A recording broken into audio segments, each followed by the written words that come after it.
Assalamualaikum warahmatullahi wabarakatuh. Waalaikumsalam warahmatullahi wabarakatuh. Selamat pagi semuanya. Pagi. Apa kabar?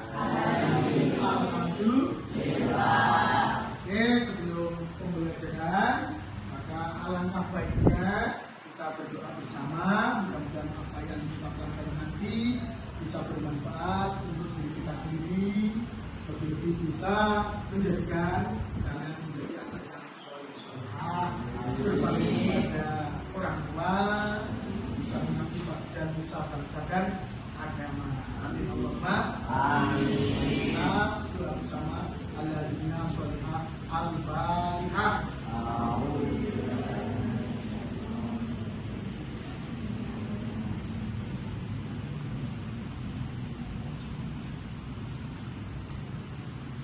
Terima kasih. Kemudian sebelum kita mulai, tentunya saya absen dulu. Kelihatannya ini ada satu anak yang belum kelihatan. Siapa itu? Kenapa?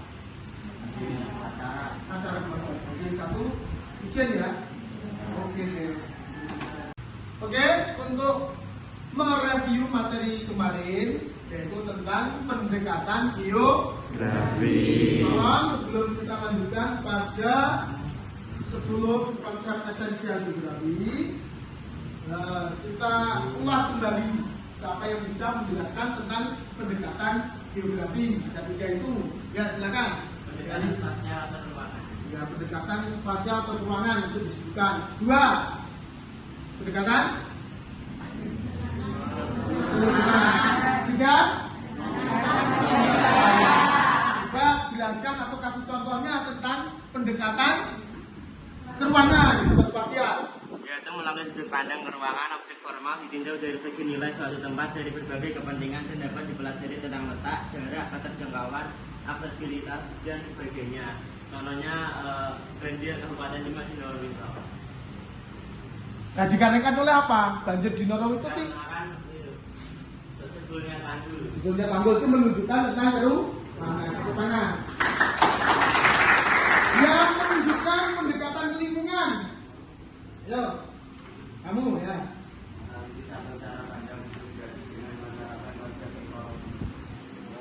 Contohnya?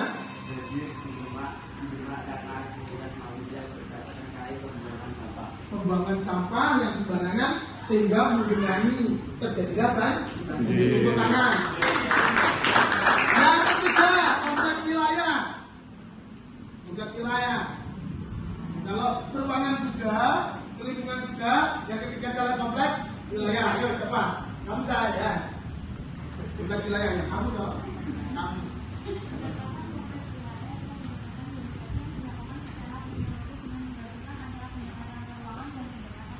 Ya, gabungan antara pendekatan ke ruangan dan ke lingkungan. Contohnya apa?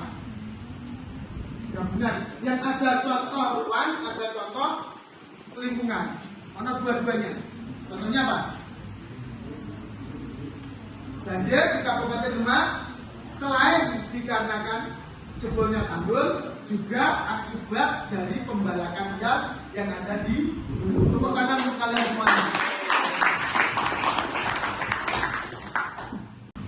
Setelah kita mereview, mengingat materi kemarin, kita lanjutkan pada pertemuan kali ini tentang 10 konsep esensial geografi. 10 itu berupa apa saja, Pak? Nah, mari kita simak. Lokasi, jarak, keterjangkauan, morfologi, interrelasi, interdependensi, keterkaitan ruang, pola, aglomerasi, nilai guna, diferensiasi area.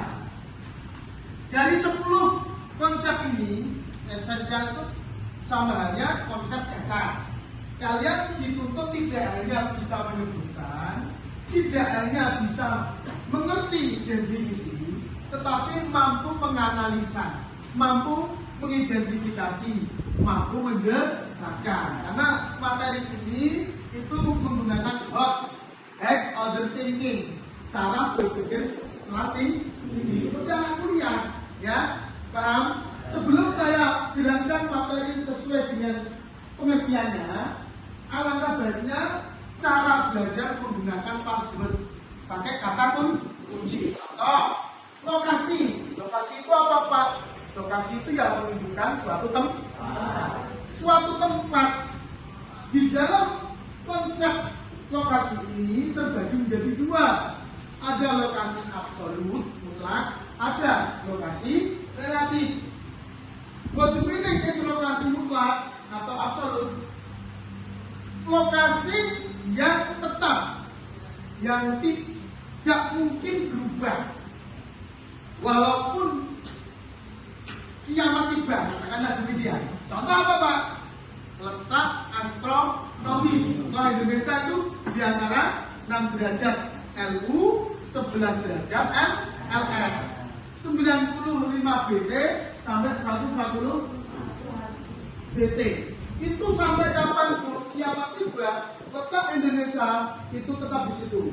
Meskipun Timor Leste sekarang sudah menjadi negara lain, dulu bagian dari Timor. Itu letak kita itu menggunakan sistem grid atau titik lokasi. Kan toh? Itu yang mutlak atau absolut. Yang kedua, lokasi relatif. Lokasi yang relatif itu yang bagaimana, Pak? Bisa berubah. Nah, contoh, tidak usah jauh-jauh. Lapangan Tembiring ketika bulan Dzulhijjah itu nampak ramai dikarenakan adanya grebek besar. Tetapi di hari seperti ini nampak sepi. Nah, berarti kan Tembiring itu bisa ramai, bisa sepi. Seperti hanya kemudian juga tadi sore, Kamis, ya nampak ramai, banyak yang berziarah. Sedangkan hari ini tentunya ya ada hanya makam-makam tertentu. Paham ya? Bisa ramai, bisa tidak, itu namanya relatif. Seperti perasaan kita, cinta kita. Kau memandang aku, Pak Agar, biasa-biasa saja. Tapi bagi istriku, aku adalah segalanya. Itu namanya bukan. Tepuk tangan kembali. Yang kedua, jarak. Kalau dalam jarak yang memisahkan kita, putraku kau tak setia. Curiga, Allahumma sholli ala Muhammad. Itu menunjukkan apa? Jauh dekatnya ya, jauh dekatnya. Atau jarak antara X sama Z itu jarak. Sama, jarak itu juga terbagi menjadi dua. Ada jarak absolut, mutlak, ada jarak relatif. Jarak yang mutlak itu yang bagaimana, Pak? Manakala diukur menggunakan satuan panjang. Meter, kilometer, ya. Kalian mengukur misalnya Demak ke Semarang, itu kurang lebih ada 20 km ya. Itu kalian pilih. Setelah materi yang saya jelaskan terkait dengan 10 konsep esensial tadi, mulai dari lokasi, jarak, keterjangkauan, morfologi, interrelasi, interdependensi, keterkaitan ruangan, pola, durasi, nilai guna, dan diferensi area. Tolong, ini kalian coba untuk menjelaskan apa yang sudah saya sampaikan. Dari 1, 2, 3, 4, siapa, ada perwakilan dari setiap formasi ini. Gitu ya? Dimulai dari apa, Pak? Dari lokasi. Silakan, dari kelompok mana? Oke, kali lagi. Kelompok lokasi dibedakan menjadi dua. Yang pertama letak absolut. Letak absolut itu dilihat dari letak astronomisnya. Contohnya kayak Indonesia berada di letak astronomis 6 derajat lintang utara dan 11 derajat lintang selatan dan 25 derajat bujur timur sampai 141 derajat bujur timur. Dan yang kedua letak relatif. Letak relatif itu suatu wilayah yang dilihat dari letak geografisnya. Contohnya seperti terletak pada samping kanan jalan. Baik, tepuk tangan. Itu lokasi. Kemudian jarak, kelompok mana lagi? Sebelahnya sih. Jarak adalah ruang yang menghubungkan antara dua lokasi atau objek. Konsep jarak dibagi menjadi dua, yaitu jarak mutlak dan jarak relatif. Tepuk tangan. Ya, keterjangkauan. Oke, masih kelompok satu lagi. Tepuk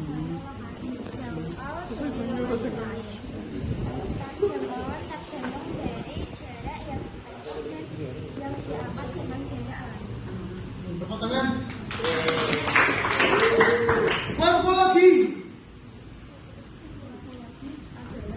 Bumi yang terjadi akibat proses alam dan aktivitas, contohnya pegunungan, dataran rendah, dan sungai. Sudah, tepuk tangan. Kelasnya. Morfologi. Sudah morfologi? Interrelasi dan interdependensi. Ya, masih kelompok 2. Interaksi adalah hubungan di balik antara dua wilayah atau lebih yang dapat menghasilkan fenomena tampilan dan masalah baru. Dan interdependensi adalah saling kebergantungan antara dua wilayah atau lebih. Benar. Keterkaitan semuanya? Dapat 3. Ya.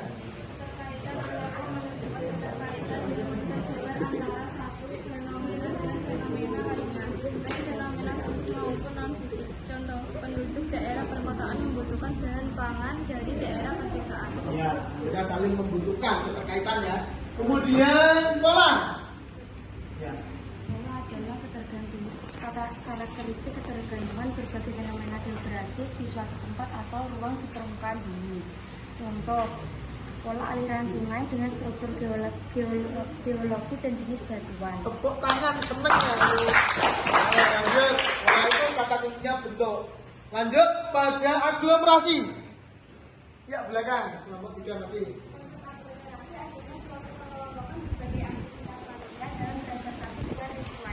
Contoh, orang-orang kaya tinggal di kawasan elit, sedangkan orang miskin tinggal di daerah kumuh. Nilai guna masih 2 ya. Nilai guna dan diferensiasi area. Kelompok 4. Nilai kegunaan adalah nilai suatu objek atau tempat mempunyai kegunaan yang berbeda-beda dilihat dari fungsinya. Contohnya, pegunungan mempunyai suhu lebih rendah daripada di daerah daratan rendah. Oleh karena itu, sayuran, teh, dan pinus dapat tumbuh dengan baik di daerah pegunungan. Ya, pertanyaan tinggal 1 diferensiasi area. Ya, kelompok 4. Konsep diferensi area adalah perbedaan karakteristik atau objek atau wilayah yang dapat Ya. Yang terakhir adalah konsep diferensiasi area. Kata kuncinya adalah perbedaan tempat. Misalnya tempat desa X dengan desa Y itu memiliki karakteristik yang berbeda. Contoh Demak cocoknya untuk ditanam semangka. Podo-podo Kudus bisa, tapi rasanya berbeda. Kudus nandur jambu yuk kelihatan merah menyala abangku. Nah, ketika dirasakan beda dengan rasa yang ditandur di Demak. Itulah konsep diferensiasi area, perbedaan tempat. Kemudian pada pertemuan kali ini terkait dengan 10 konsep esensial geografi sudah purna selesai. Besok kita lanjutkan pada materi prinsip-prinsip geografi. Demikian, apabila ada kesalahan, itu memang kesalahan dari Anda. Kalau ada kelebihan, itu semata-mata dari Allah. Yang penting, proses pembelajaran ini mudah-mudahan mendapatkan berkah. Apa itu berkah? Ziyadatul khair, ya. Amin Allahumma. Amin. Sampai ketemu di pertemuan yang akan datang. Wassalamualaikum warahmatullahi wabarakatuh.